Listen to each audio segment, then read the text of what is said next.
Hey guys, today we'll be working on this F450 and I'll be replacing transmission safety switch.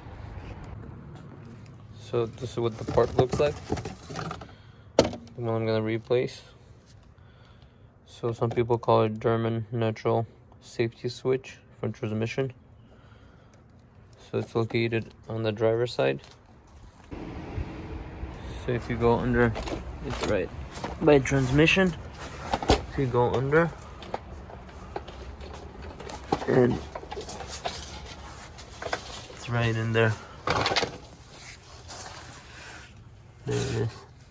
So what I did is I pushed on this and took it off. You might need a screwdriver, just carefully. And then I removed two 8mm bolts, one right here and one right here.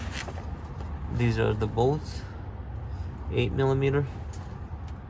And just to, sometimes it might just come off, sometimes you need a screwdriver or something to pry it, and that should come off.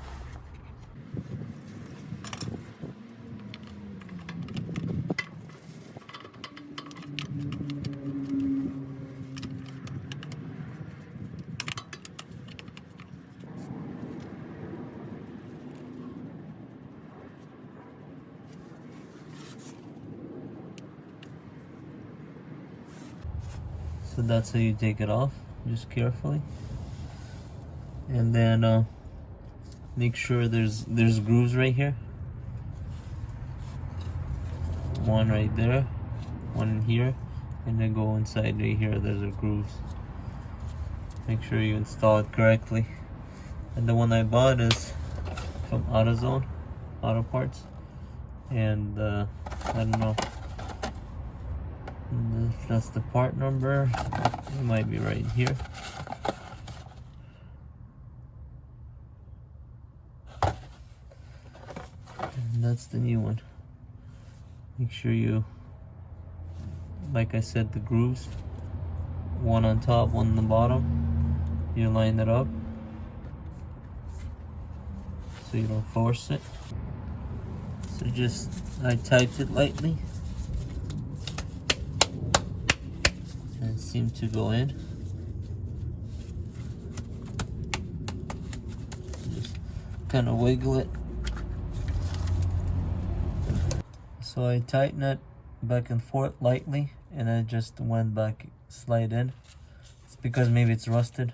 It's probably best to clean it up, make sure nothing's in the way.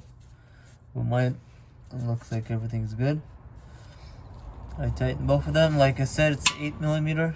And don't forget, I had like a couple pieces of rocks stuck underneath, and that can probably cause some issues too. If it's in the way, it's stuck between the plastic and here. But that should be good. And then all you need to do is just plug this in. And once, make sure it clicks in, it's ready, and that's it. Thank you for watching. Please consider subscribing if you're not subscribed yet. And I'll see you in the next one. If you have any questions, comment below. Peace out.